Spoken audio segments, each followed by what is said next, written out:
Banyak orang mengira salat itu selesai setelah salam. Namun, bagi para ahli ma'rifat, salam justru adalah awal dari sebuah perjalanan panjang.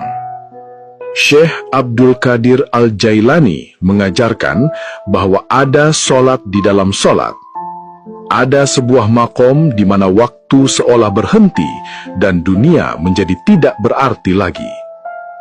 Apa saja 5 tahapan solat yang bisa mengubah hidup Anda selamanya? Simak pembahasannya satu persatu agar kita tidak lagi menjadi hamba yang solat tapi tidak solat. Namun, sebelum kita melangkah ke gerbang pertama dari 5 makom solat ini, mari kita satukan niat untuk menyebarkan cahaya kedamaian ini bersama-sama.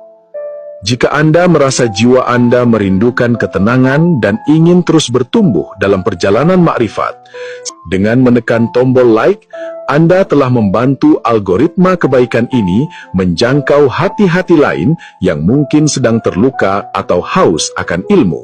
Saya juga sangat merindukan untuk mengenal Anda lebih dekat, para pencari cahaya. Silakan tuliskan di kolom komentar dari belahan bumi mana Anda sedang menyimak video ini.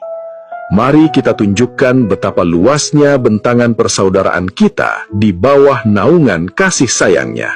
Pastikan Anda menyimak setiap makom hingga bagian akhir, karena di makom kelima nanti, kita akan menemukan rahasia bagaimana solat bisa tetap hidup meski kita sudah melipat sajadah. Mari kita mulai perjalanan ini. Assalamualaikum, para pencari cahaya yang senantiasa dirahmati Allah. Semoga ketenangan selalu melingkupi hati Anda saat kita mulai melangkah di gerbang pertama dari perjalanan agung ini. Mari kita buka pintu pertama, yaitu makom sholat syariat. Mungkin banyak di antara kita yang bertanya-tanya, mengapa kita harus mulai dari syariat? Bukankah kita sedang membicarakan ma'rifat? Syekh Abdul Qadir Al-Jailani, sang pembimbing ruhani yang mulia, selalu menekankan bahwa tidak akan pernah ada pohon yang menjulang tinggi ke langit tanpa akar yang menghujam kuat ke dalam bumi. Syariat adalah akar itu. Tanpa syariat, bangunan batin kita akan roboh diterjang badai hawa nafsu. Sholat di makom syariat adalah landasan yang paling mendasar.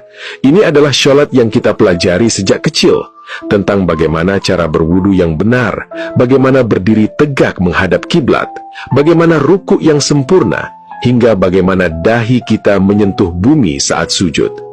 Di tingkat ini, fokus utama kita adalah ketaatan fisik kepada aturan-aturan yang telah ditetapkan oleh Allah melalui lisan baginda Nabi Muhammad SAW. Namun, janganlah kita meremehkan langkah awal ini. Bayangkan, sholat syariat seperti sebuah wadah. Jika wadahnya bocor, maka air hikmah yang dituangkan ke dalamnya akan terbuang sia-sia. Syekh Abdul Qadir Al-Jailani mengingatkan kita bahwa kesucian lahiriah adalah cerminan dari kesiapan batin. Ketika kita membasuh wajah, tangan, dan kaki dengan air wudu, sebenarnya kita sedang memberikan isyarat kepada jiwa kita. Wahai jiwa, bersiaplah, karena engkau akan menghadap Sang Maha Suci. Di mata orang awam, sholat syariat mungkin terlihat seperti rutinitas gerakan.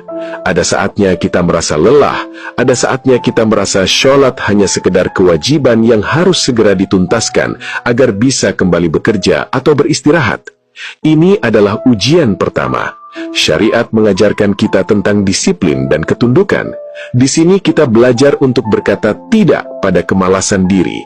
Saat azan berkumandang, kita meninggalkan segala urusan duniawi, bukan karena kita tidak butuh dunia, tapi karena kita mengakui bahwa pemilik dunia sedang memanggil.